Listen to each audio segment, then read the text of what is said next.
Claire Johnston's home is gorgeous, stunning, Instagram-ready, worthy of a glossy magazine. On every surface sits the perfect lamp or 1950s coffee pot. No chair is without an artful throw or set of interesting cushions. It's a beautiful property, a 100-odd-year-old detached house with stained glass in the doors, ornate tiles in the hall, grand fireplaces and fancy cornices. Claire has complemented the original features with eclectic but brilliantly judged furniture and art. Claire's open houses are a roaring success. Image, Christopher Heaney. It's the kind of place that a normal person with a cluttered kitchen and plastic boats in the bathroom walks around in awe and wonder, picking up the Norwegian glass vases and stroking the glazed planters. Thanks to interiors magazines and architecture TV shows, we are used to property porn. But two things make Claire's home different. The first is that all the furniture, rugs, paintings and artful bits are for sale. Image, Christopher Heaney. That beautifully renovated phone table at the bottom of the bed in the front bedroom. Yours for £190. The amazing painting of an African boy in the living room. Take him home, if you have £2,700 to spare. Bedrooms is a favorite focal point. Image, Christopher Heaney. Couple buy derelict 120-year-old mansion by mistake after auction mix-up. And if you want to see an artwork before parting with the price of a second-hand car, that is possible, too. This weekend, Claire is holding an open house so that the interior's version of tire kickers, candle sniffers, maybe, or plant pokers can come round for a snoop. Looking around Claire's Instagram feed is an offer that her devoted followers can't resist. She is already fully booked. This is the second time Claire has invited them round to her home in Bishopbriggs, near Glasgow. Her first open house, in December, was a huge success.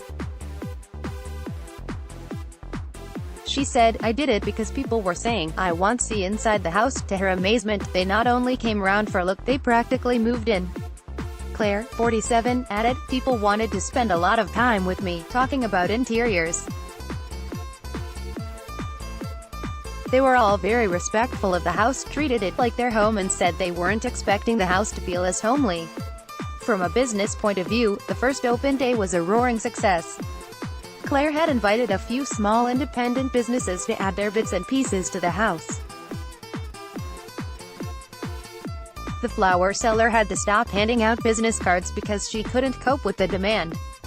One woman bought 2 of Claire's Danish leather chairs and a rare mid-century record storage unit.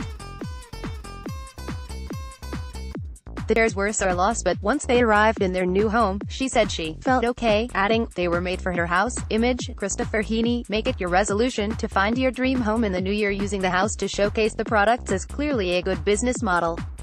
But how does it feel to wake up in a showroom, knowing that, at any moment, someone might buy the stools where you drink your coffee or the vase where you put your daffodils? Is it like living in IKEA, but with better candles? Claire wouldn't have it any other way. She said, "I like it. It's great that people like what I like. I've always loved decorating, but I become very impatient. Once I've lived with something for a while, I'm ready to move on." She points out a smart, low-slung, mid-century sideboard in the living room. She said, "That's the 5th sideboard I've had in 2 years. Once I sell it, I source another one." Image, Christopher Heaney. Before the hordes arrive at the weekend, she will put a few things away. A very few things. A pair of wooden birds on a table in the living room that were a wedding present. The telly. That's about it. The dogs and their toys will be sent off on their holidays. Her husband will move the TV, then be on duty to chat and charm.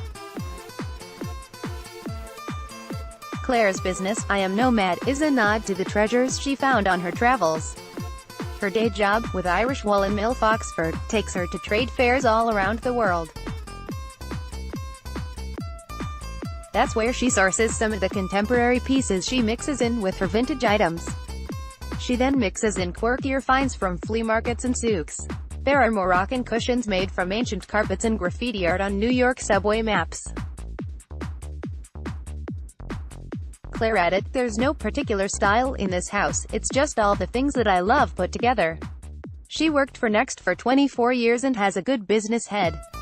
Keeping her eye on the bottom line prevents her from becoming attached to most, but not all, of her finds.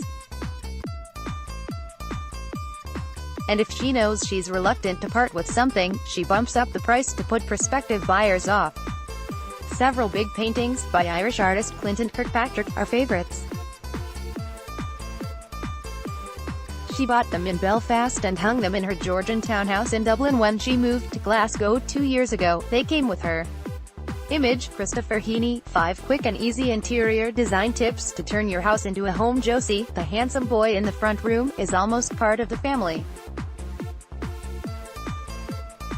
Claire said, "I would find it really hard to let go of that, say it's marked up to the hilt."